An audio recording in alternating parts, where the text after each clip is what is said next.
Hello and welcome to our next study on the book of Job. سلام و خوش اومدید به تعلیم بعدی ما بر روی کتاب ایوب.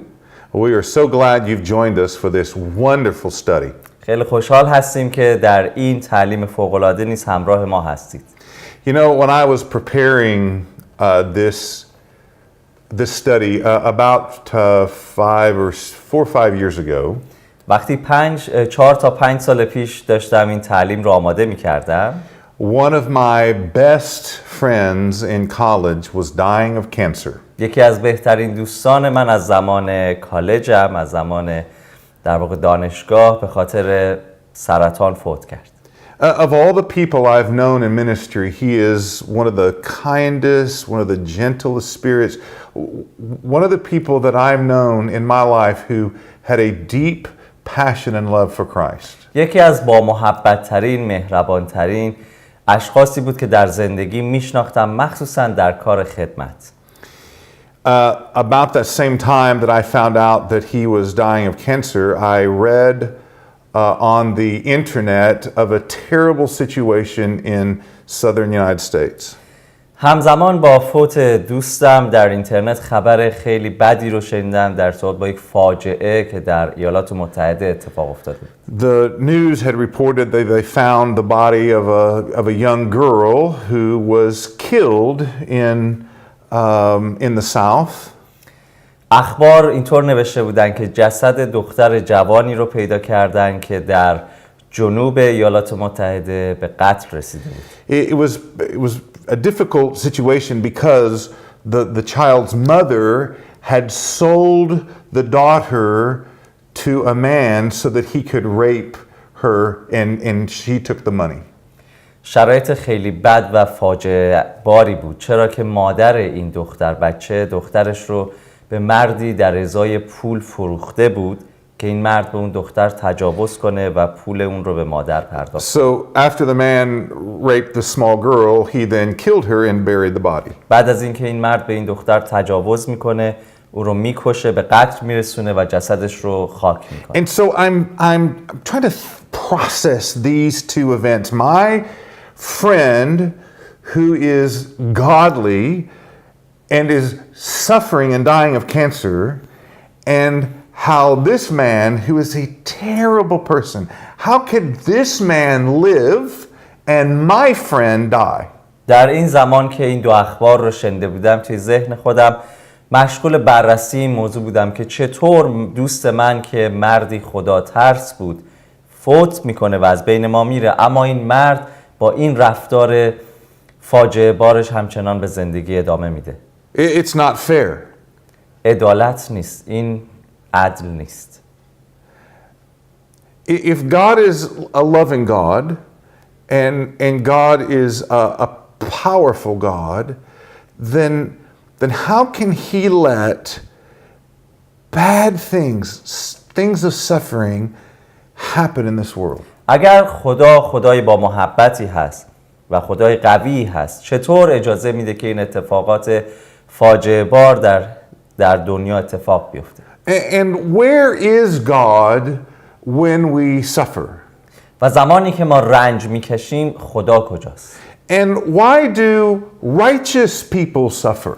و چرا عادلین، مردم عادل رنج میکشن؟ Well, these are some of the hard questions, not just asked of our faith, but really it's the question asked by all people in all the world and all time. اینها از اون دست سوالهای دشواری هست که نه فقط توسط ما ایمانداران از ایمان خودمون پرسیده میشه، بلکه توسط تقریبا اغلب مردم جهان در گوش و کنار این دنیا این سوالات پرسیده میشه. And maybe this is why Job is a book that it seems like no matter what religion or no matter where you are in your faith walk, Job always seems to matter.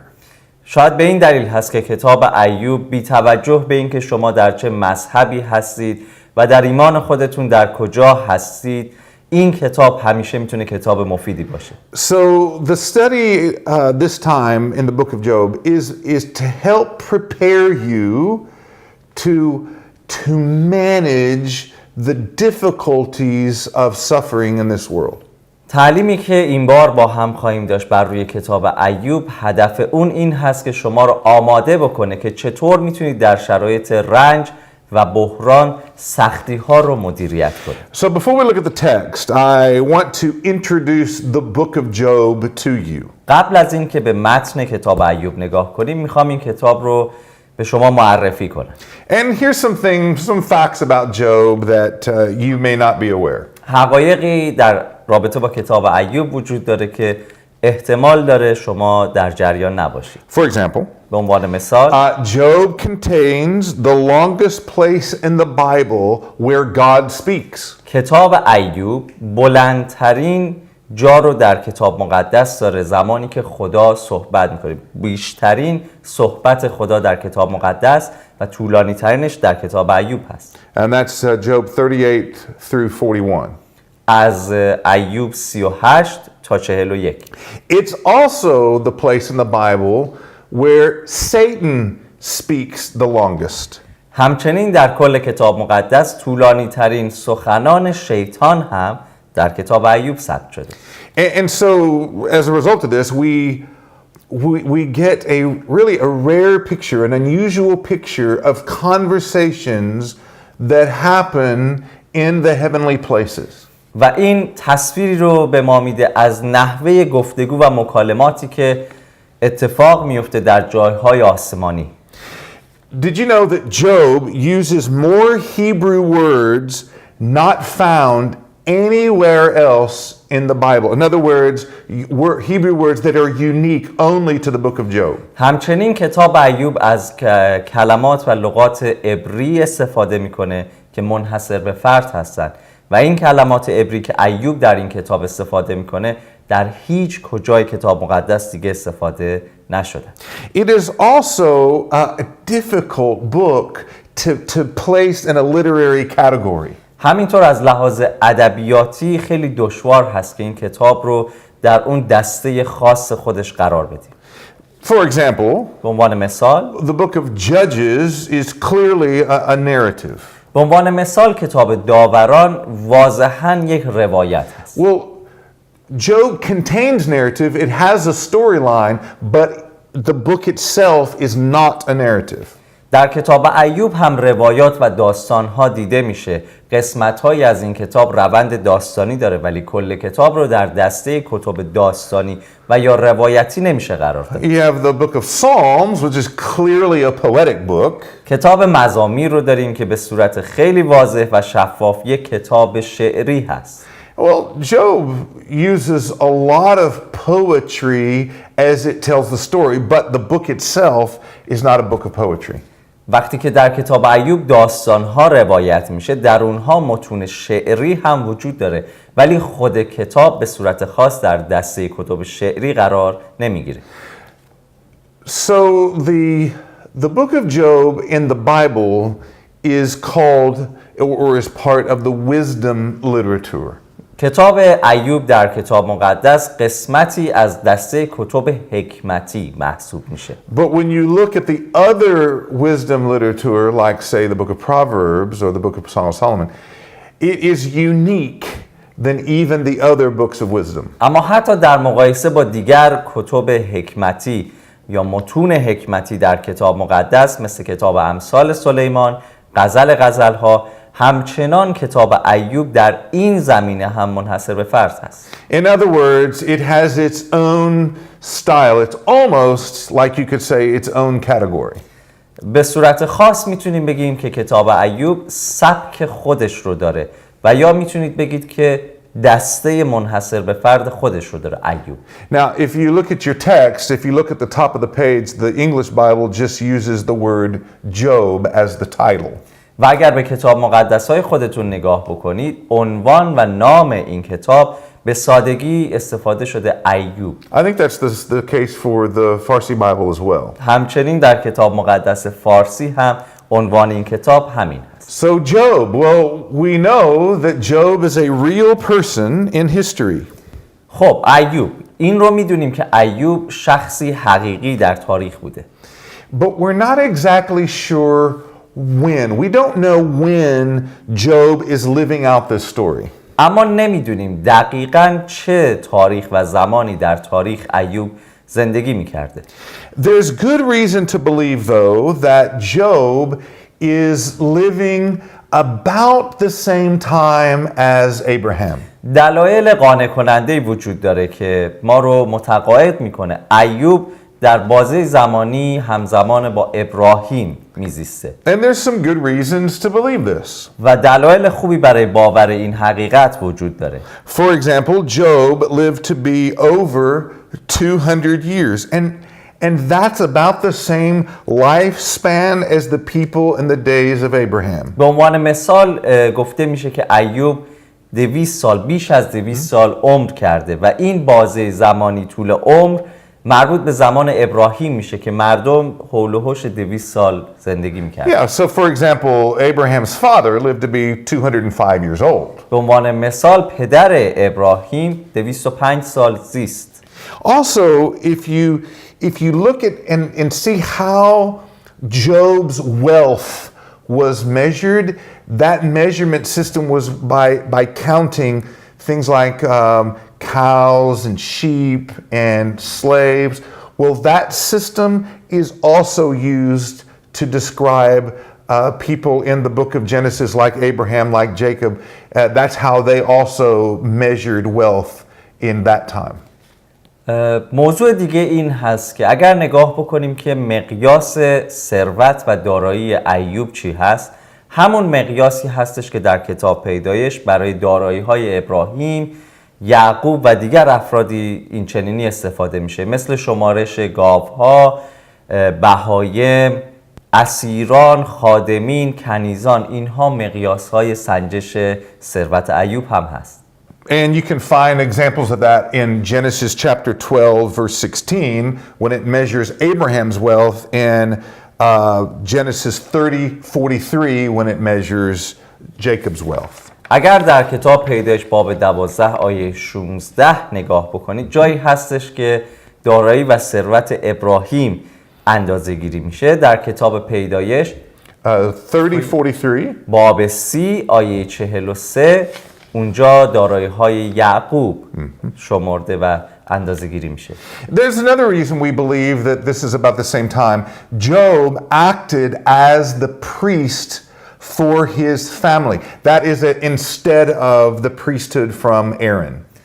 دلیل دیگه که ما رو قانع میکنه که ایوب در دورانی نزدیک به ابراهیم زندگی میکرده این هست که ایوب حکم و نقش کاهن خانواده خودش رو به عهده داره، در اختیار داره و این رو در جایگزینی این نقش از هارون به ارث میبره. In chapter 1, we're going to read in just a moment that Job's family was attacked by the Sabaeans and the Chaldeans. همینطور اقوامی که به ایوب حمله میکنن مثل کلدانیان، خب اینها نشون میده که در چه دوره زمانی ممکنه که او میزیسته. Yeah, and so in Genesis, about the time of Abraham, the Sabaeans and the Chaldeans were not a settled people, they were a nomadic people. And so the circumstances fit the book of Job as they would be somebody that attacked people like Job and his family. در بازه زمانی کتاب پیدایش قومی به عنوان کلدانیان وجود نداشت. اونها تنها قبیله بودن و هنوز به شکلی قوم و ملت در نیامده بودن و اونها هستن که به ایوب هم حمله میکنن و این نشون میده که در چه زمانی او زندگی میکرده. There's also a lot of shared words and terms from the book of Job and the book of Genesis. خیلی از کلمات به یک شکل خاص در کتاب پیدایش و در کتاب ایوب با هم در میان گذاشته میشن، استفاده میشن. For example, there are musical instruments that are talked about in Job that are also talked about in Genesis that are a unique tie together. به عنوان مثال ابزارآلات موسیقیایی که در کتاب ایوب استفاده میشه به همون شکل و عنوانهایی هست که در کتاب پیدایش استفاده میشه و اینها رو خیلی به همدیگه مرتبط میکنه. The same for the term coin for a piece of money. The same term used in Job is also used in Genesis and it's a unique connection. واحدهای مالی و سکه هایی که در کتاب ایوب و همینطور پیدایش استفاده میشه هم اونها رو در یک دوره زمانی نزدیک به هم قرار میده. Job uses the term Shaddai to describe God or to call on God. And that word Job uses 31 times, and it's deeply tied to Abraham and in the book of Genesis. ایوب از عنوان شدای برای خدا استفاده میکنه و این کار رو 31 بار در کتاب تکرار میکنه و این خیلی او رو ربط میده به زمان ابراهیم، چون او نیز از این عنوان برای خدا استفاده میکرد.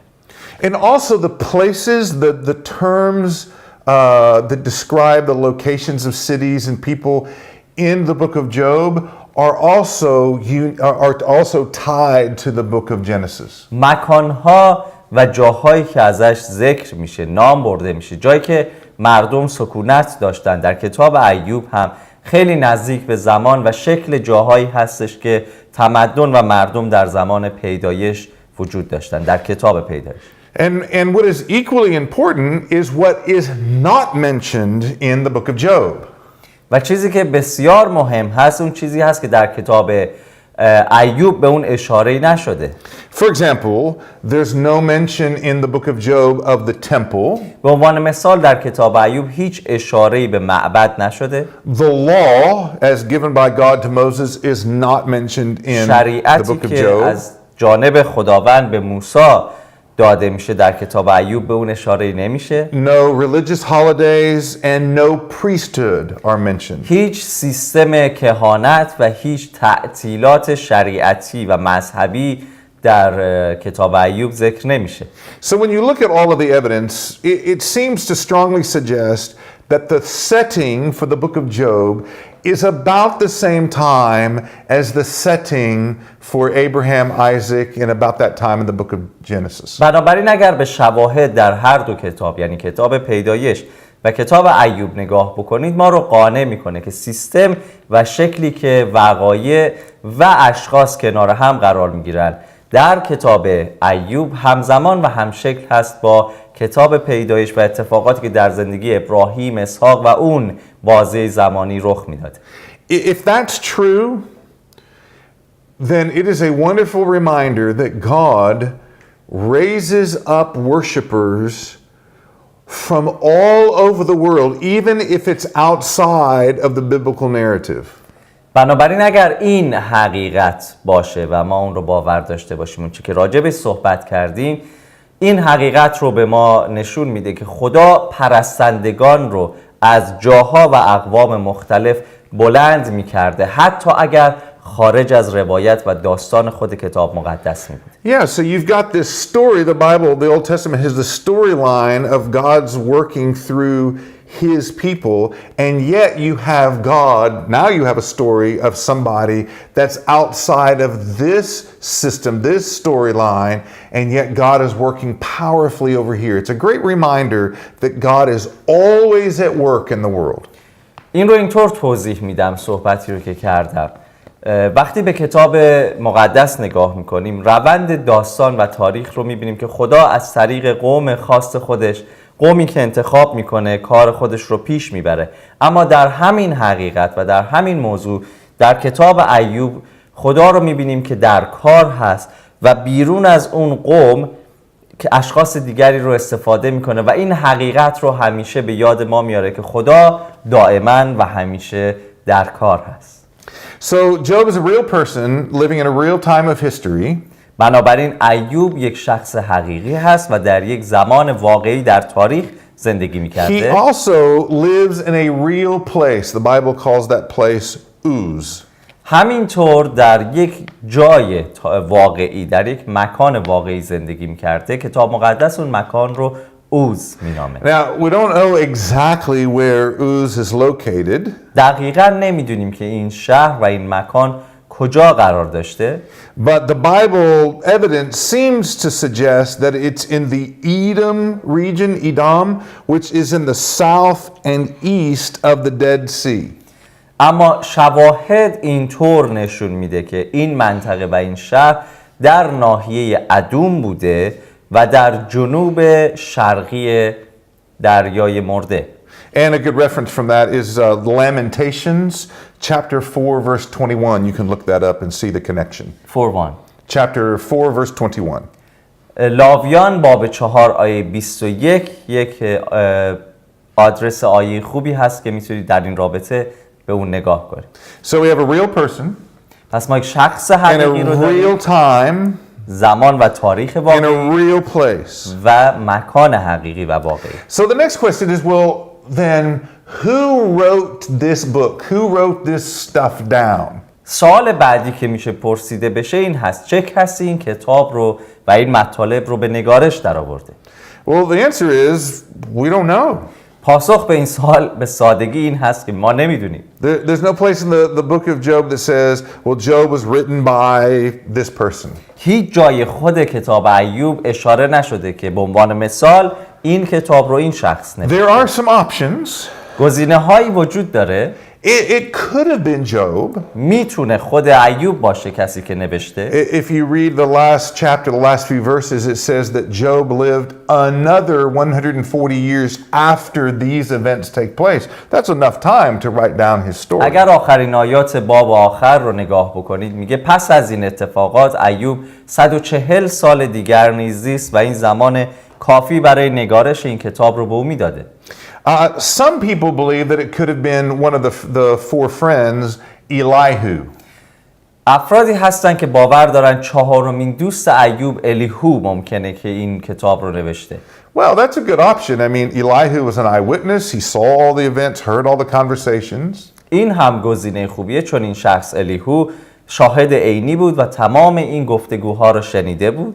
And we're going to find out in just a little bit that Elihu's perspective of suffering and Job's suffering in particular was a lot healthier than the other three friends. و یه مقدار جلوتر در این درس پیش رو خواهیم دید که نگاه الیهو به رنج‌های ایوب خیلی متفاوت و سالمتر از سه دوست دیگر بود.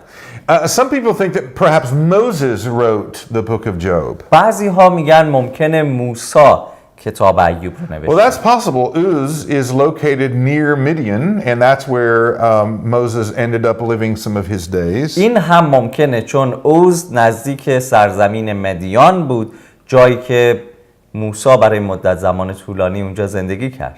He could have easily heard the story of Job passed down to the Midian area, and he could have taken that story and written it down. موسی میشنیده داستان ایوب رو اگر اینطور بگیم از مردم مدیان که سینه به سینه روایت میشده و ممکنه او این داستان رو شنیده و به نگارش در آورده. Some people even say that Solomon wrote it because it's such a wonderful piece of literature, the style, the words, that some people think someone like Solomon would have the skill to write such a book. بعضی ها بر این باور هستن که سلیمان کتاب ایوب رو نوشت به این جهت که کتاب ایوب از لحاظ ادبیاتی خیلی با ارزش هست و شخصی مثل سلیمان توانایی نگارش چنین اثر ادبی بی‌نظیری رو داشته. But the truth is, we don't know.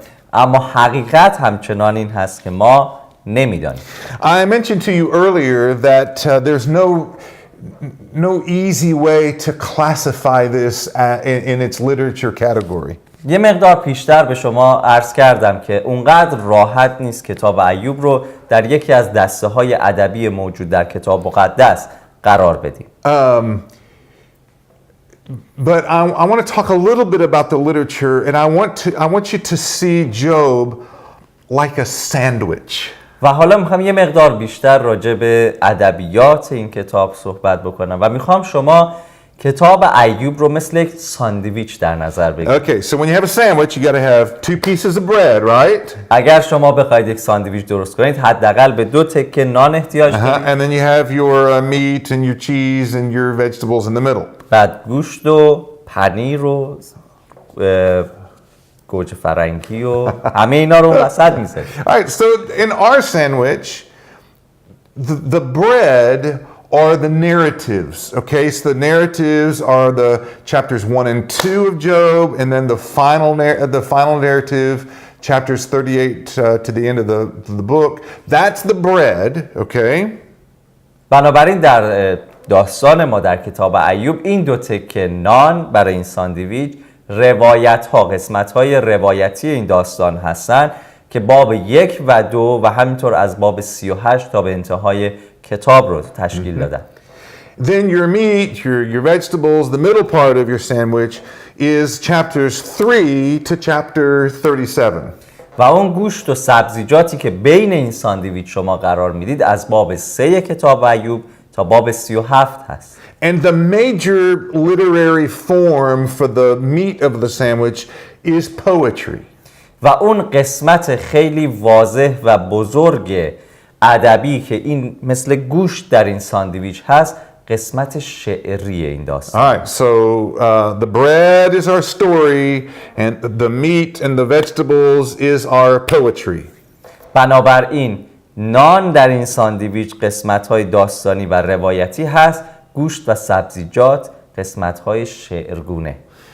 I want to make one more comment about the literary style of the book of Job. میخوام یک نظر دیگه هم درباره سبک ادبی کتاب ایوب بگم. It has such a rich vocabulary. از لحاظ لغوی خیلی غنی هست این کتاب. For example, به عنوان مثال in the book of Job there are 5 Hebrew words for the word lion.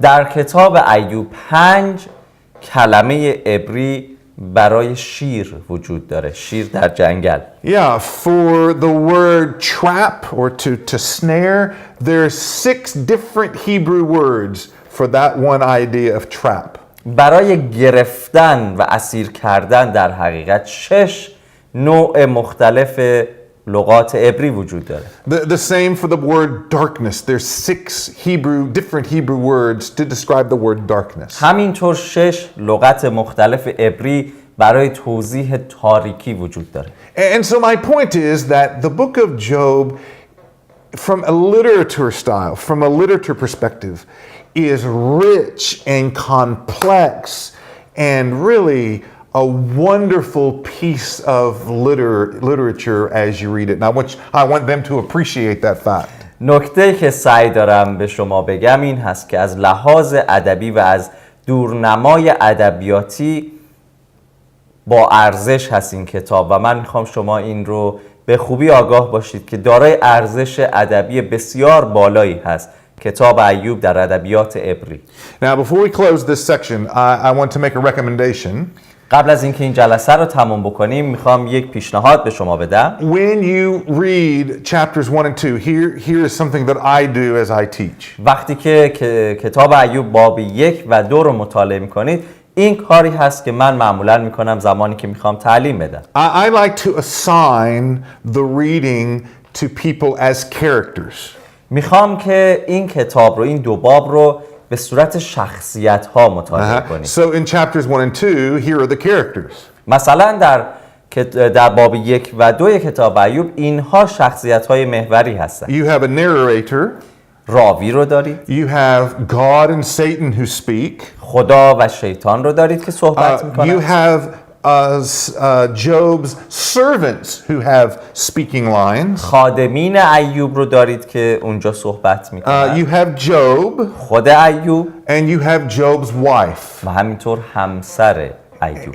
And so what I usually do is divide up if you have there's 6 people, 8 people, 9 people, if you'll just divide up the reading parts to assign them to those people, then as you read those chapters, it feels more like a drama, like theater, and you get a feel for what's happening in the story with a little bit more energy. به عنوان مثال اگر در این دو باب ما مثلا با 6 شخصیت مختلف روبرو میشیم، قسمت هایی که مربوط به این شخصیت ها هست و اگر از هم متمایز و جدا بکنیم، بیشتر وقتی که اون رو اینطور مطالعه میکنیم متوجه اون حالت روند روایتی و داستانی میشیم که خیلی زیباتر میکنه این کتاب رو. So those are the introductory words. We'll come back in just a little bit and we'll talk about and begin chapter 1. بنابراین این قسمت مقدمه کتاب ایوب بود. خیلی سریع برمیگردیم و در جلسه بعد کتاب ایوب باب 1 رو آغاز کنیم.